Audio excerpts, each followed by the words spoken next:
resaka anankitelo moa zany no resahako eto a. Voalohany a ny tenako dia solombavam-bahoaka amin'ny Madagasikara voafidy tao amin'ny boriboritany fahadimy tamin'ny alalan'ny Fondrona Mapara ary filoha nasionaly ny fikambanana Fafisainky izay fikambanana mpanao asa soa fa mbola filohan'ny antoko fafy fampandrosoana antoky ny fiandrianam-pirenena. Koa mba mitipitina ny asa nataoko a nandritry ny roa taona na député a satria tenako no filohan'ny Vomera mpanadiady ny olana amin'ny fananantany eto Madagasikara ao anivony antemera-pirenena. Mandeha fa niresabe tatoato a ny resaka kabary amin'ny filoham-pirenena mikasika an'le tany hoe averina amin'ny fanjakana. Mandeha ihany koa ny resaka tamin'ny resaka tany mikasika le hoe rehefa misy fandovana dia tsy andoavam-bola sa fotifoty reo anatrihan'ny vahoaka satria randray hatrano tokony andoavam-bola tsy andoavan'ny vahoaka. Ary resabe tatoato koa ny resaka tany teny Ankadivahoaka zay nanonona gazety tsy miankina ray ny anarako zay nataony Afary Malagasy. Efa nanao laza ny Afary Malagasy fa nanao fanitsiana kanefa dia tsy hitako izany a teny amin'ilay gazety io a gazety Tandazana moa namakiko an'io. Maro any koa ny fitarainana vaoaka ety aminay ary mangarahitsika ho asehoko aminareo mpanao gazety androany mikasika amin'ireo antota taratasy izay ny nokarakarain'ny Afary Malagasy kanefa dia tsy totosatra amin'ny farany izy zany. Aloha ny anomboako ny famelabelarana dia mba raitsinareo a ty mesazy nalefa ny Afary Malagasy taty amiko ty anakoa dia misy fanambarana ataoko aorinan'io.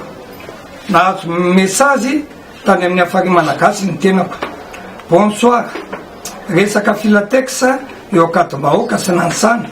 Za tena mametraka fa ekeko ny enquête parlementaire sy ny fomba nitondrany député Raolodinina sy député Rosiasy fa tsy ekeko hatramin'ny farany ny ataon'ny Dadatora Kotobe sy ny CST Cyril mpanao politika ary tsy andeferako fa samy vonina hiaro vahoaka. Tamin'ny premier voalohan'ny volana février eny amby folo sy roa arivo tamin'ny 17h39 fa nandefasany an'io taty tsy mivaliko. Izy no Dadatora Kotobe, fantatrareo, assistant parlementaire ny député Rosy, assistant permanent, zany hoe assistant maharitra ao aminy manana karatra irakirany amin'ny asa. Izy koa dia efa exacité io le Dadatora Kotobe nandefatsa mesazy. Dia mbola nahazo mesazy indray aho androany maraina zay vakiko anareo nareo ny amalo iny nandikan'izany. Tina lefa ny Afary Malagasy taty amiko androany voaraiko tamin'ny ady dia atao hoe ady dia tsy mifanoso menaka eo foana isika ary samy misotro ny aleoko maty tompoko samy manana ny didy zay tsy fantatronina ny dikany. Ka eto dia manao fanambarana ho aminareo mpanao gazety ary mangavy avoakanareo mampitandrina ny Afary Malagasy ny tenako amin'ny mesazy fandrahonana olona io. Mampitandrina azy a fa iza tsy premier ministre akoky na ry amin'ny vady filoham-pirenena ka mpanao lalao azy tsy miara-miasa aminy fa député Madagasikara voafidy ary manana andraikitra eto ka manoloana ny fandrahonana sy zavajavatra atao amin'ny Afary Malagasy eto dia manambara aminareo mpanao gazety aho fa ametraka fitoriana any amin'ny lehibe ny fampanoavana. Nataoko any tsy hitory, nataoko any nangina kanefa tsy fantatro hoe inona eto amin'ny firenena moa ny atsaliranga io. Député voafidy ve izy? Tsy nisy député voafidy tamin'ny afarito eto Madagasikara. Solombavam-bahoaka ve tsy misy an'izany? Sénateur ve izy? Ny voalaza ny lalàna tompoko tsara fatan'ny vahoaka, ny mikarakara ny tany dia ny fobe ny fananantany, ministère amin'ny fanajariana ny tany sy ny fampitaovana ary ny tetikasa amin'ny filoham-pirenena. Ny mpandefy tany dia amin'ny topografika, ny resaka fananantany dia amin'ny domaine. Tsofotsofoany io daholo anefa ny asan'olona rehetrarehetra ary ataony oranga io fitadiavam-bola. Ka eo anatrehan'izay tsy andefitra tsony izay amin'ny intimidation. Za tsy karana akory mopofoko aminareo eto anio ny fintimideny oranga io karana ary hoetiko aminareo fa apogony io ranga io ny karana de manome volaza avy eo de sotomy ny fitorina ame ohatra voalohany eto de asehoko anareo vakiko taratasiny Ranefson Alexandre Sylvain commissaire de police asehoko anareo ty folo le 15/12/2015 anandriamatoa Solombavam-bahoaka manome voninahitra ho anao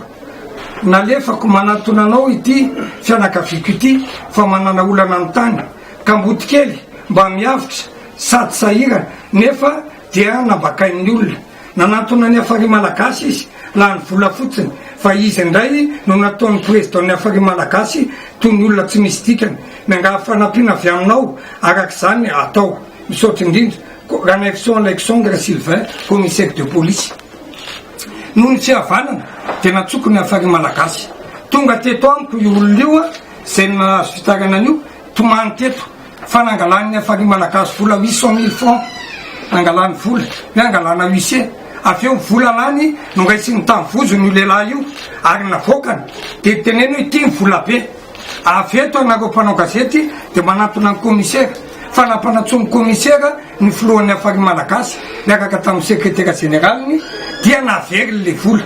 saotra teto le olona tsy nitoko tsy misy profy zay fa miantso anareo mpanao gazety zay anatona ny commissaire Ranefson Alexandre Alaisary io fa amin'ny mitondra an'io arak'izany ny avokoa esoko avokoa ny fitorina azy de mena procureur général de mena an'io natao io fanatsoa aty mba aseho anakely am'izay rehetra mety azy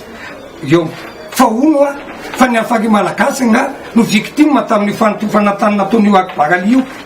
ny tompona andraiky mpanjakana rehetra tompoko de nilazy araviako aminareo fa namamy vice premier ministre Rebouza ary iny noentin'ny afary mitady vola etsero avy eo ity no ny taratasy nalefan'ny tale général fananatany ny fanajarin'ny tany amin'ny afary malagasy hoe fobe ve io nalefan'ny tany foraisina ny andraikitra tsy azo eke no fanotofana ataony akibaraly io de vaksitsiketo io ho toy ny fitarana nataon'ny afary malagasy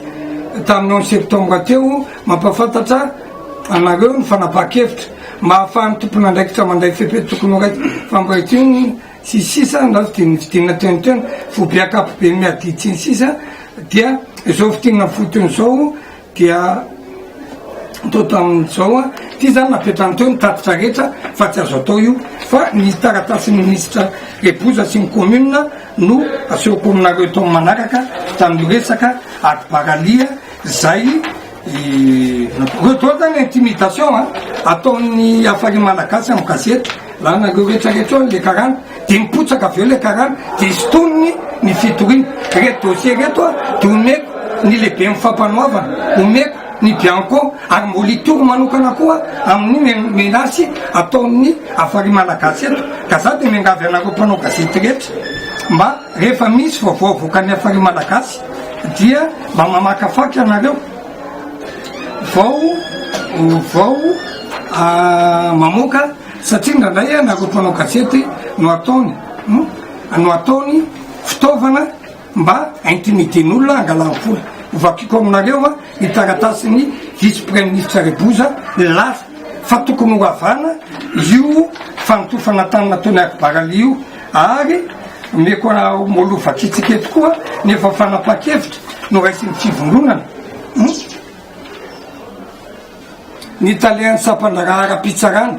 ho an'Andriamatoa akibaraly kosainy tompony fanotofana tany eny Anosizato antony fanerena fandravana tambo sy famerenana ny loniny ny tany zay nitotofanao izay tsy nasona lalana to amin'ny commune Antananarivo renivohitra tompoko araky ny tatitra laharana 13 CUA bara DSSG DPDU SDU DIV PC tamin'ny 13 bara 13 tamin'ny 15 Jolay 2013 nataon'ny inspecteur Avory araky ny taratasy fampitandremana laharana io tambony 16 eto ambany araky ny an'io dia ianao de didina andrava avetrany tsy misy atakandro ny tambo zay tsy nahazonao lalana tany amin'ny commune izay nataonao aranerina alohan'ny tany io ny meny commune ny vokatry fitorin'ny afary de nefa hitanareo fa azotonony ndray ity ndraiky no meniny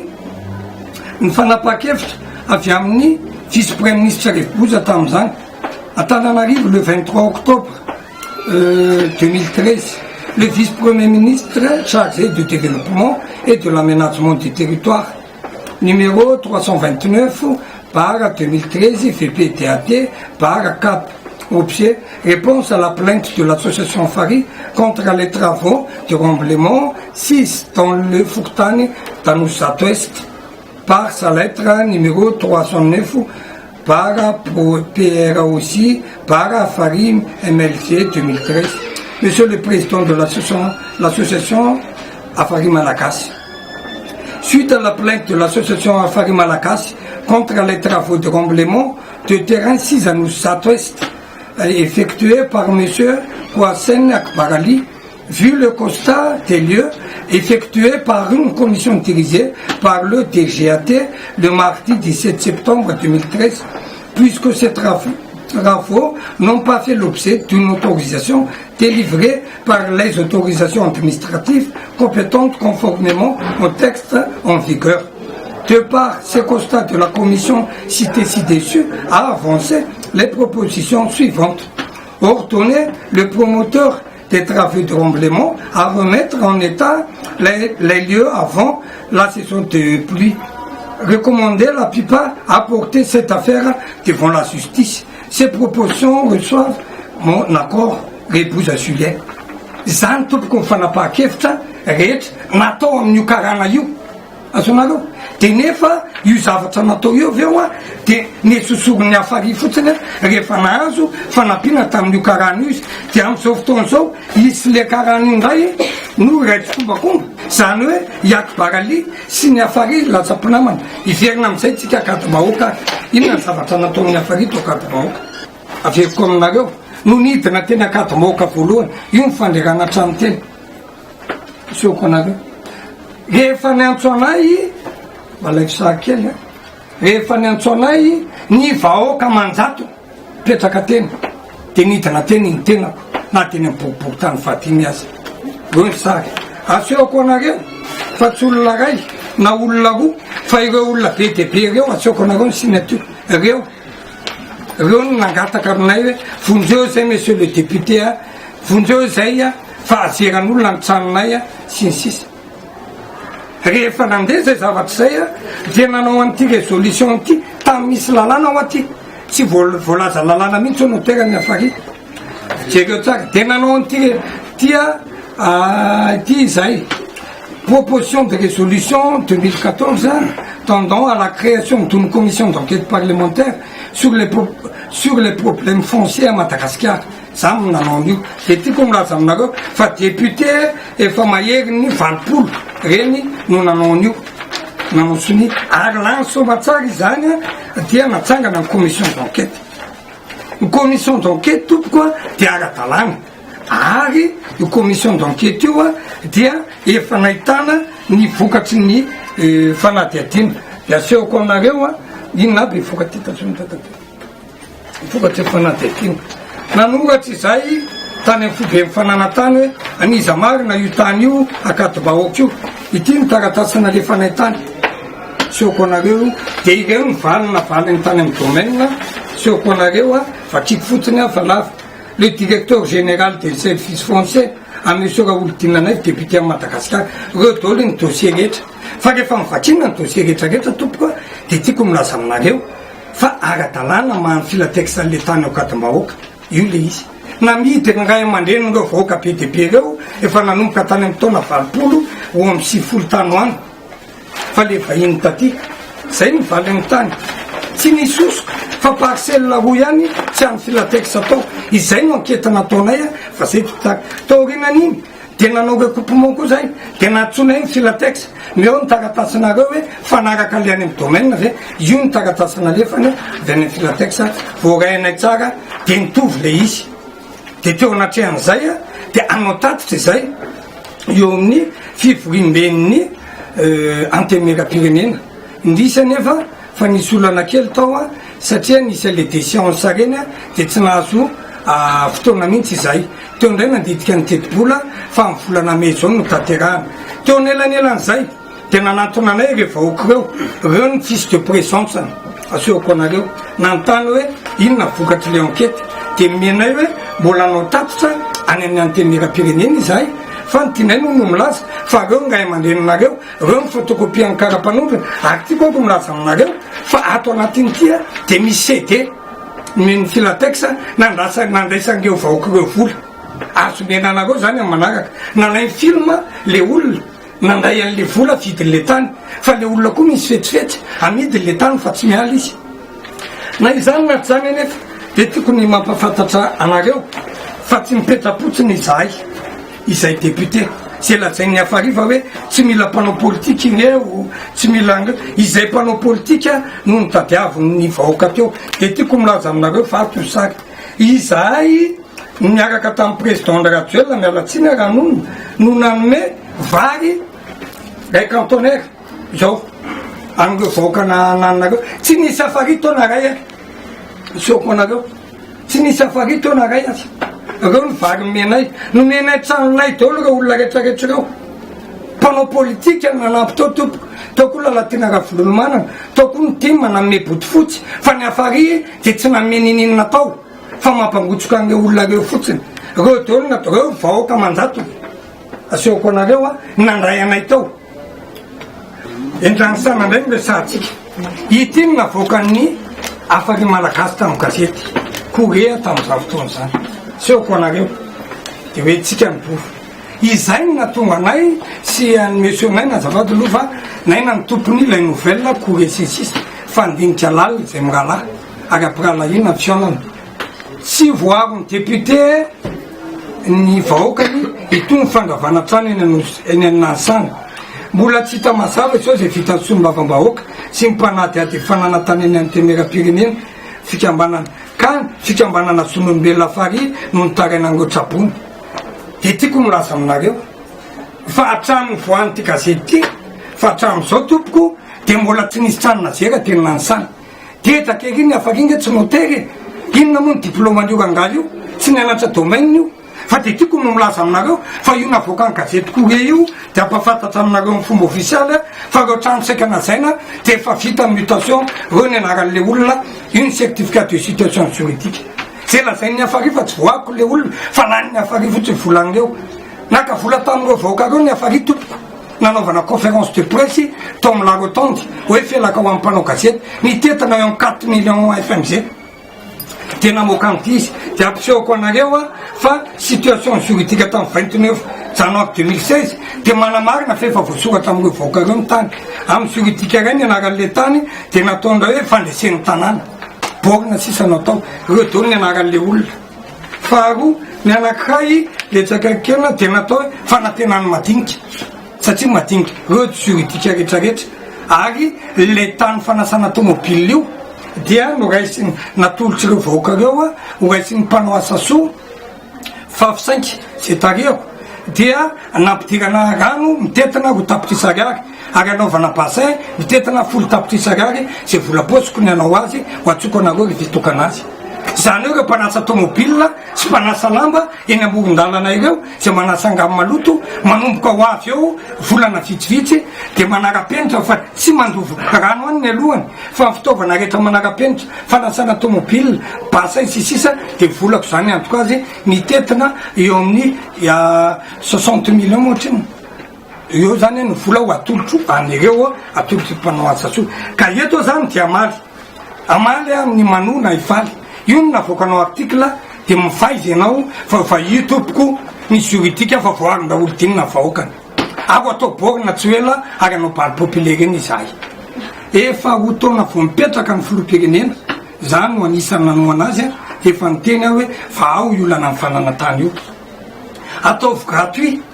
ny famindrana mpandova satria io ny tena olana de efa nanaitra izy nanao hoe mandritry ny mbolana fa tsy ampy io zavatra miseo nefa eny anivony domaine tiako milaza aminareo de zao reto géometre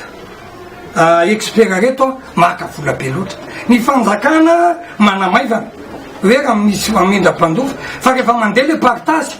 dia ny géometre expert libre ihany no mahazo manao mandrefy tany am'izao fotoana zao arak'io lalàna zay mivoaka io izay no nampandany an'io kanefa azadonotsika fa nanomboka tamin'ny taona 1970 ka hatramin'ny 2010 dia ny géométre sermenté na ny vita finianana dia afaka mametaka borina ny akabeazany hoe géométre libre aloha nefa le tsy nahazo toerana tany amin'ny fanjakana dia ny géométre libre maka vola 2 millions 5 zany ambany indrindra na 400 000 ariary nefa fanjakana ria manao fotsiny nga géométre mpanjakana nefa dia indamnité fotsiny aloha izany hoe raha be indrindra dia eo amiray etsy ariary eo ary efa mifanarahany zany tamin'ny vice premier ministre Ato ka eo anatrehan'izay dia tsy afaka ny anaiky lengenana ny tenanay fa androso tolo-dalàna na proposition de loi anitsina an'io lalàna zay milaza fa tsy misy mahazo manao borina ny géométre mpanjakana afatsy ny privé ihany dia lasa bizina le privé le izy azonareo raha tamin'ny mpanjakana ihany zany azo fanjakana tao ny olona nefa ny ambanivohitra tsy malala an'izay géométre expert na mpandrefy tany matianina zany fa ny fatany dia ny any amin'ny fanjakana ka io zany dia manao antso fanjakana izay nety nataonareo am'izao aloha tsy efa mety ane dia mety sady efitra vety amina ihany koa moa fa aveza moa fa efa tararoa taona fa zao mba teneny ko géométre expert reo mba hifandanja le izy am'le famerenana amin'ny fanjakana dia tsotra mijaly le olona tsy maintsy maka géométre aloha le olona alalany misoratra amin'izy io tany io ka mety ho tezitra amiko géométre expert reo za koa technicianna amin'ny domaine fa za tsy aloha ministre aloha fa tsy ministre amin'ny fidianana voaka fa député ka tsy hoe mitady toeran'iza raha milaza marina izay zany ny amin'iny hoe tsy maintsy hovainy io lalàna io ary tiako moa no milaza aminareo fa amin'ny fivoriana manaraka dia ho avy eo ny projet de loi avy any ministère anavoatra rehetra lalàna momba fananatany eto Madagasikara mba hifanaraka amin'ny etaetam-bahoaka ary mino izay amin'izay fotoan'izay fa voalaza ary azava tsara amin'izay hoe ireto ny mpiasa-mpanjakana ireto ny mpiasa ny privé ohatrany hoe mpianatra ianao dia hoe rehefa tena ampianarana any privé dia mahazo fanjakana fa amin'izao nge tsy maintsy privé zay zany alalainy teny frontière tsy ny tambanivohitra efa na ny anarana géométre expert ka zay zany no atoka dia izy zany tsy maintsy ahitsy ho lalàna io zay mpanao lalàna fa tsy géométre expert akory projet ny any amin'ny ministère ary amarana koa dia manentana vahoaka ny tenako manentana vahoaka fa ny afary malagasy tompoko dia fikambanana tsotra ka rehefa misy fitarainanareo dia any amin'ny polisy mandeha na any amin'ny domaine mandeha na any amin'ny fitsarana mandeha fa gaga izay hoe ny afary malagasy dia mampianatry olona manao convocation olona hoe miady tany ary ianao dia manao convocation ady mpivady atsony ianao raha fa tsy mame pension alimentaire ianao dia izay nitoranao any amin'ny polisy azany afary ve zany ny manao tany dia na notaire na expert foncier na ny huissier fobe mifananatany sisisa fa tsy mpiara-manady ohatr'ireny akory ka zay dia milaza eto tsy matahotra ny afary malagasy aveko aminareo zay mpanao gazety mpiara-miasa tsy matahotra ny afary malagasy raha oloteny tolom-bahoaka na ASAPAko tolom-bahoaka na CSTA efa nanana andraikitra maro teto afiny ary olona voafidy-bahoaka ka za mba miangavy anareo dia lafina ny filatananareo tsy natantely aza mamoaka voavoan'ny afary anareo raha tsy manao recoupement fa raha ohatra anareo dia latsaraitsika ho tonony mpitsokombakomba mpitsara maro vahoaka maro mbola aseoko aminareo nefa manao fitarainana aty aminay satria laniny afary fotsiny vola mody hoe tsy misy vola aloha hoe tsy misy an'izao hoe nefa efa fantatra zao fa resy le olona ka io akatom-bahoaka io dia akibaraly cause masy afary no ray tsokombakomba amin'io amin'izao tsy hipetrapotsiny izay akory